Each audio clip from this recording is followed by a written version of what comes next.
Hi everyone, welcome back to Dream UK. As you can see, my background is a bit different now, and that is mainly because I'm in India at the moment. You might have seen my last video where I surprised my parents by visiting them. I will be here till the end of December, so you will be expecting this background for some time now.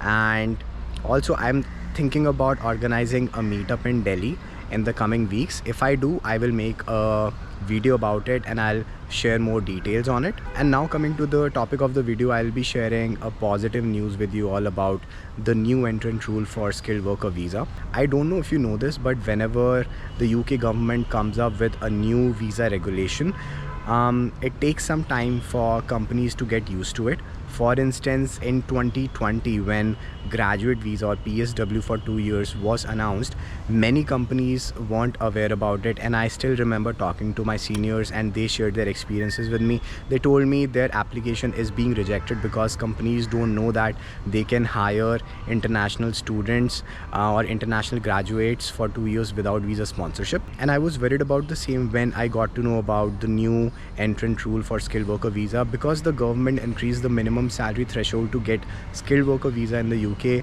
Previously it used to be around 26,000, but after 4th of April 2024 it got increased to 38,700 minimum, and for some positions it's even higher.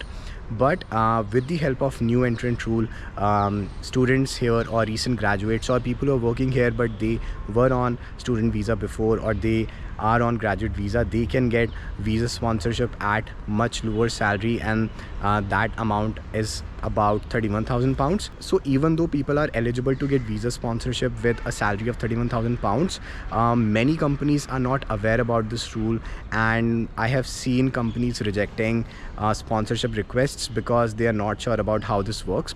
But slowly this is changing now, because a few of my friends that I know recently secured a visa sponsorship under the new entrant rule. They got a salary of about £31,000 a year, and they were able to secure a visa sponsorship using that salary alone.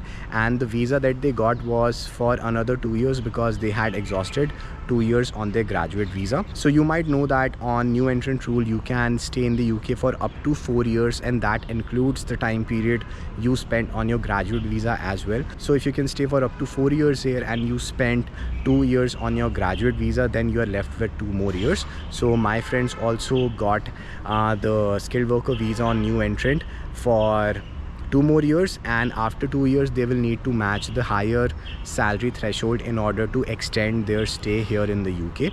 So first of all, that's a good thing that employers are now becoming more open to sponsoring workers on this new entrant rule.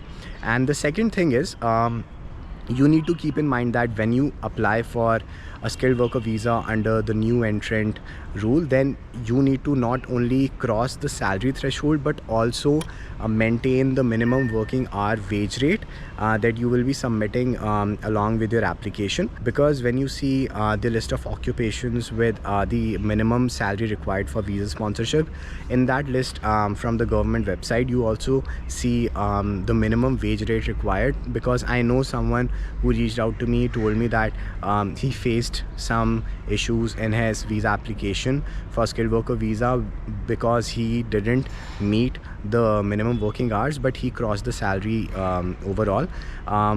So the way it works is like the government calculates your salary on an hourly basis by dividing your annual salary by 52 weeks, and then further dividing it by the number of hours you will be working. So if you're working for more hours, then your average becomes lower. So you just need to make sure based on your working hours you are crossing the minimum hourly wage rate if you're making a visa application under this route. So the good thing is employers are becoming more open to sponsoring workers on this route, and you can expect to get a visa sponsorship from your company as well under this route if you have been working well and they have a sponsorship license. So you can talk to them and convince them to sponsor you as well. One more thing that I wanted to share with you in this video, and that is how you should approach getting visa sponsorship in the UK now.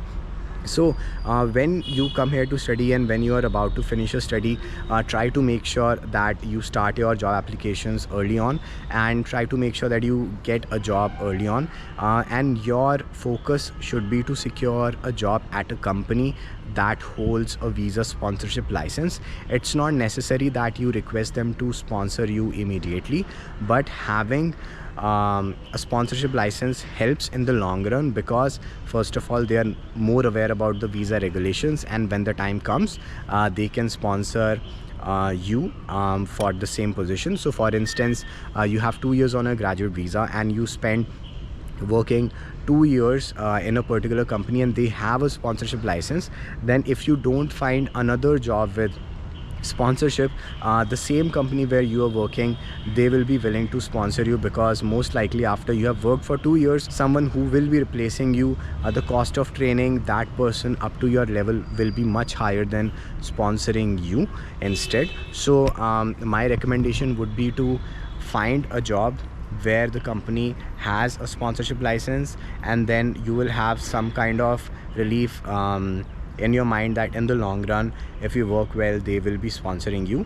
And you also need to make sure that you put your heart and soul into the work that you're doing, so that over time you are coping up with the increased demand for long-term visa here. Because once you have exhausted the 4-year limit on new entrant rule, that includes 2 years of graduate visa and 2 years of sponsored visa, then you would need to meet the higher salary threshold.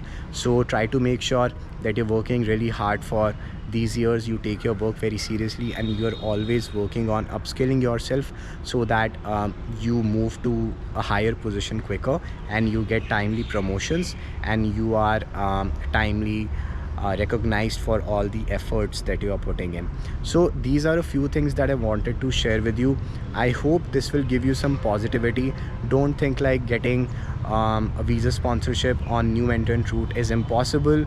It's definitely possible. My friends have done that. They worked for their companies on graduate visa, and once their graduate visa was about to expire, their companies applied for skilled worker visa. So stay hopeful, work really hard, and I'm sure things will work out for you. That's all from my side. Take care. Bye.